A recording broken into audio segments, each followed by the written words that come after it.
Hi, I'm Lisa Sim for Sim Minerals, and you're watching WatchMojo.com, and we're here with our lovely bride, Alex, who's at the W Hotel getting married as part of their Wow Wow package. It's awesome. She gets a manicure, pedicure, and makeup by me. So we're starting with a mineral-based foundation. What's awesome about this is that it looks completely natural. It stays on until you take it off. The longer it's on, the better looking it gets.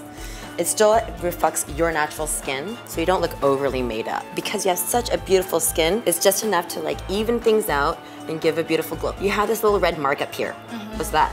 It's a birthmark. Okay, so we're gonna hide the birthmark. So the longer that we stay on the area, the more coverage we're gonna get out of it. We're gonna take a smaller shadow brush. We'll dip into it, and we're gonna press it on.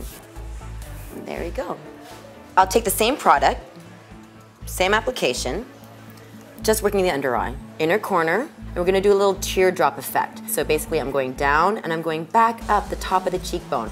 That's gonna give a wonderful lift. We wanna really stay away from anything that's really too sparkly, too disco. The whole principle of doing wedding makeup is that it looks natural and flawless and youthful and really, really pretty. I don't really think that you're looking, for like the dragon lady look. So we're actually gonna fill the entire lid with the foundation as well. That way it acts as a wonderful primer. It evens everything out, adds a little bit of brightness before you add on any other color. What we'll move into now is just a little bit of blush, okay? So you should be a blushing bride.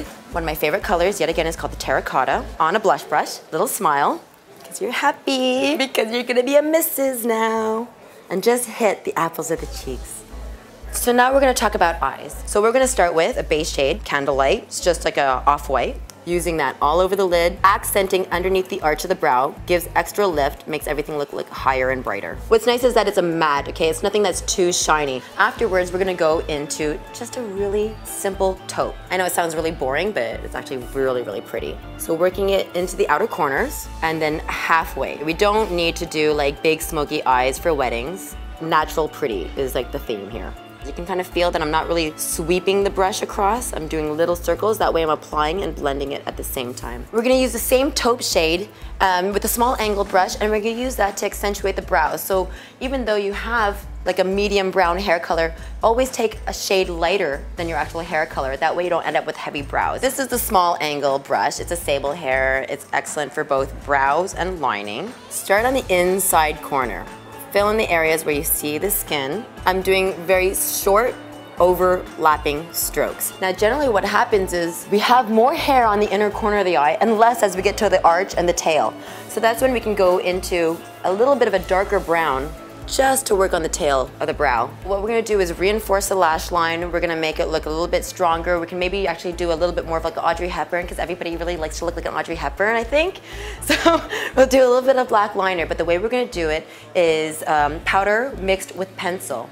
Okay, that way you get a really strong saturation of color, but something that's gonna be long lasting as well. Same brush, little angle. A little bit of onyx shadow. It's virtually impossible sometimes to do a full line. So it's just overlapping strokes again. And I'm just extending a little bit further out from the eye so that elongates the eye. Gives it more of a cat eye look.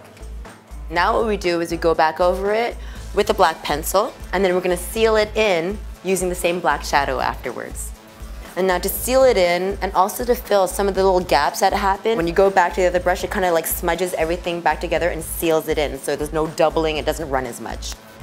So if you're gonna do your own natural lashes, we're going to curl them, a couple of coats of mascara, maybe even a little bit of waterproof, depending on how like weepy eye you get. Just remember when you're doing lashes, once you apply the mascara, you should brush through to separate and to remove any clumps, because believe it or not, when it comes to wedding pictures, the camera really does see everything. We really have to like do special attention to the pucker, okay, because there's gonna be a lot of that going on all night.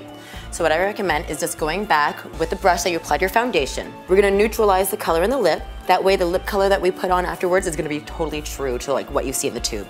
We're gonna start with a pencil. I'm using the Sim Minerals Sandy Pink. And we're literally gonna fill in the entire lip. That way it doesn't look like ring around the lip. This is how you create a really long lasting lip color.